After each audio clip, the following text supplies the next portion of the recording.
Good morning. This is Olufemi Williams reaching out to you from my home gym in front of the sunlight.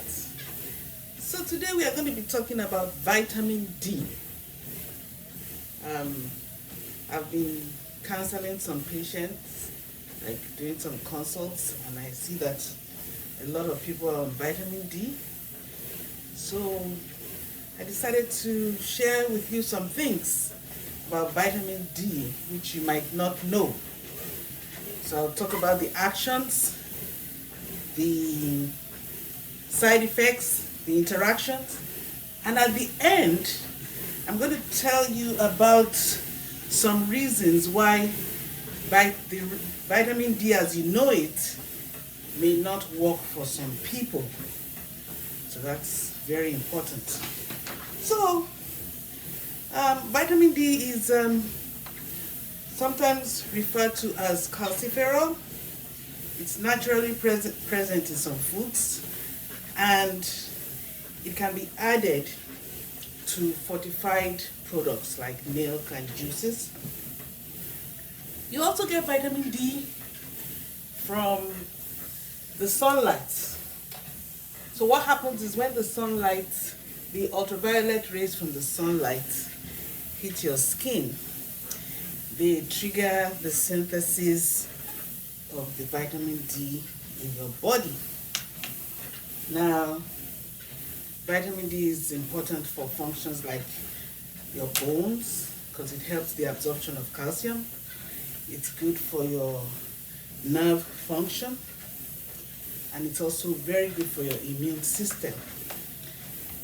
There's a lot of research that has been done that shows that vitamin D might be helpful for cancer, for cognitive health, might be good for multiple sclerosis, very important in osteoporosis and osteomalacia. And don't worry, at the end of this video you can read this in the description of the video. Vitamin D is also useful in treating psoriasis and rickets. Now at the end of this video too, in the description, you will see the maximum doses. But I realized that people are taking way too much vitamin D. Now, vitamin D is a fat-soluble vitamin. So that means that if you take too much, your body will keep on storing it. It's not like the other vitamins, the water-soluble vitamin, the body has a way of, getting rid of that. But with vitamins like vitamin D, you end up accumulating it, and there might be some adverse reactions. Now, some people might have nausea and vomiting. Some people will develop constipation or poor appetite. There might be weakness, confusion, weight loss, disorientation, heart rhythm problems, or even kidney damage. So even though you can buy vitamin D over the counter, you shouldn't just take it without any thoughts about whether it's too much. Usually I recommend that people should not take more than 1,000 IU, international units, per day.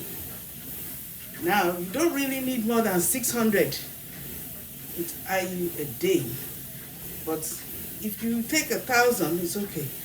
But I have seen that some people take 5,000 every day. Now, even though the maximum limit for adults is 4,000, personally, I think that's too much. 1,000 a day should be enough. Now, vitamin D interacts with many other medications like aluminium, some anticonvulsants, atorvastatin. It could interact with it. Since these are chemical names, you'll see them in the description below. Now, another thing I wanted to talk about is why vitamin D might not work for some people. And this is the explanation. The vitamin D that you take in your diet or that you get from the sunlight, when the sunlight starts the synthesis, it has to go through two metabolic processes. It has to be hydroxylated in two places. One place is the liver and the other place is the kidney. After these two hydroxylations, that is when the body will be able to use the vitamin D.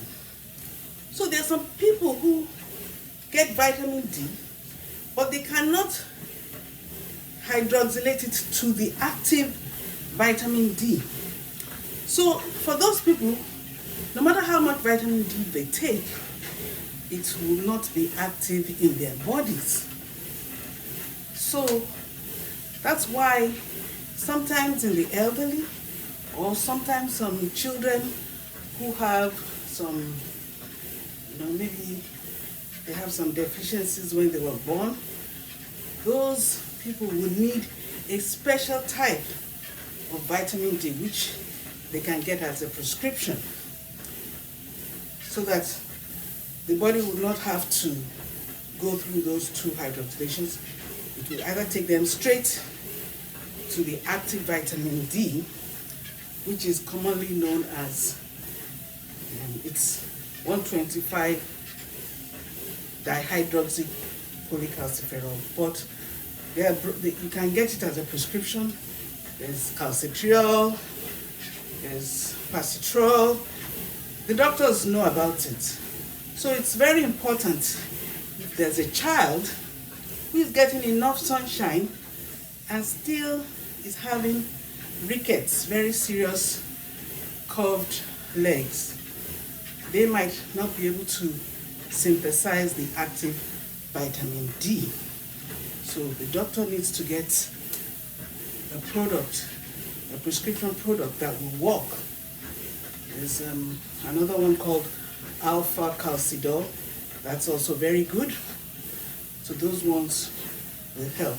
Also, you see some people when they are getting on in age, because their kidneys are not functioning that well, they too have a problem synthesizing the active vitamin D.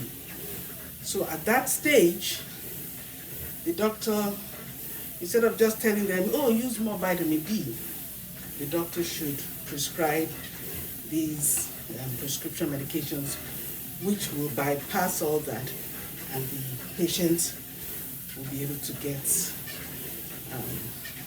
the active vitamin D. So, for more information, you can check in the description below or visit my website, mywebpharmacist.com. Bye.